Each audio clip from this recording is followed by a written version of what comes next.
Hello दोस्तों, आज आप सबका स्वागत है मेरे यूट्यूब जर्नी के सेकेंड डे में। जल्दी से मैं मेडिकल ओपन कर लेता हूँ। मेडिकल ओपन करने के बाद मेडिकल का जो स्टैंड है वो रोड पे जाके मस्त अच्छे तरीके से लगा देता हूँ, फिक्स कर देता हूँ। फिक्स करने के बाद थोड़ा इधर उधर देखता हूँ कोई पेशेंट आ रहा है कि नहीं। उतने में ही पेशेंट आ जाता है। पेशेंट आने के बाद उसको दवाई देता हूँ, उससे पूछता हूँ क्या प्रॉब्लम है, क्या है, कैसा है। तो वो बताता है मुझे ऐसे ऐसे एलर्जी है मुझे। तो जिस चीज़ की उसको एलर्जी होती है उस चीज़ की मैं उसको दवाइयाँ दे देता हूँ। पेशेंट के जाने के बाद थोड़ी देर मैं वेट करता हूँ कोई पेशेंट आने का। बट पेशेंट नहीं आते तो फिर मैं मेडिकल बंद कर लेता हूँ और मैं आयुर्वेदिक मेडिसिन लेने के लिए चला जाता हूँ। एक पेशेंट ने मंगाई थी, उसकी आयुर्वेदिक मेडिसिन लेने के लिए जाता हूँ। रास्ते में जाते जाते मैं सोचता हूँ कि अपने वीडियोज़ के लिए और क्या क्या कंटेंट बना सकते हैं। उतने में मैं वहाँ पहुँचता हूँ तो मेरे लेफ्ट साइड में Satara drug house, Satara distributor, Satara pharma, Satara FMCG, यहाँ पे सारा स्टैंडर्ड का सामान मिलता है। और मेरे राइट साइड में मैं पहुंच गया चरक एजेंसी। चरक एजेंसी में जाके थोड़ा वेट करने के बाद काउंटर पे से सामान लेने के बाद मैं दोबारा आ जाता हूँ मेडिकल पे।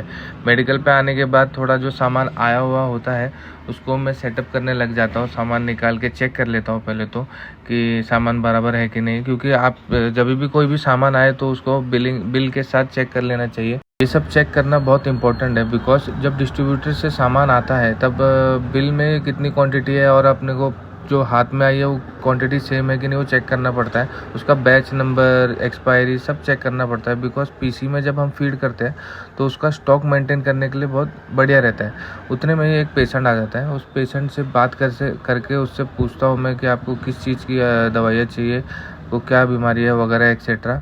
और पेशेंट से जितना अपन बात करते हैं ना उतना अच्छा रहता है। उससे अपना रिलेशन पेशेंट के साथ जो है वो अच्छा बिल्ड होता है। और उसको बिल्ड करने के लिए आप जितना हो सके उतना पेशेंट के सामने हंसमुख चेहरा रखें और उनसे अच्छे से बात करें। जितना आप पेशेंट को कंफर्टेबल फील कराएंगे ना उतने में तो आधे में तो पेशेंट के जो प्रॉब्लम्स है वो थोड़ी बहुत तो उसी में क्लियर हो जाती है। और दवाई तो है ही, दवाई तो काम कर ही देती है। उसके बाद थोड़ी देर वेट करने के बाद मैं ज़रा बाहर मेडिकल के बाहर आके टहलने लग जाता हूँ। कोई कस्टमर आता नहीं है, इस वजह से मैं थोड़ा बाहर वॉकिंग कर लेता हूँ, इधर उधर घूम लेता हूँ।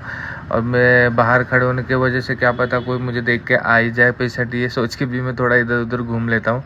थोड़ा इधर उधर घूमने के बाद अपना बोर्ड देखने के बाद बोर्ड को भी देख लेता हूँ लाइटिंग वगैरह बराबर है कि नहीं है।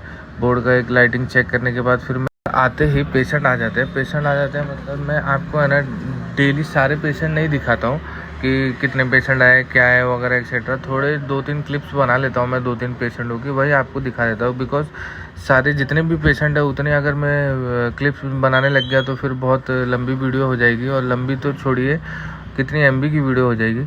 इस वजह से मैं गिने चुने 4-5 पेशेंट दिखा देता हूँ।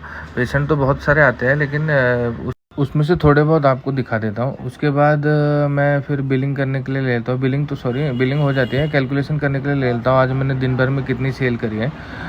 दिन भर में जो सेल करी होती है वो मैं पीसी में भी फीड कर लेता हूँ और नोटबुक पे भी फिजिकली लिख के ले लेता हूँ, क्योंकि ये लास्ट में है ना फाइनल कैलकुलेशन करने में है ना क्रॉस चेक करने में बहुत सिंपल रहता है। इस वजह से मैं करके ले लेता हूँ। फिर कैलकुलेशन जब मेरा हो जाता है मैं उसको लिख के ले लेता हूँ। ये देखिए आज का कुछ कलेक्शन मेरा इतना है, ये इतना कुछ है कलेक्शन, इतना आज का कलेक्शन है। ओके, फिर अगली वीडियो में मिलते हैं। Okay bye, subscribe.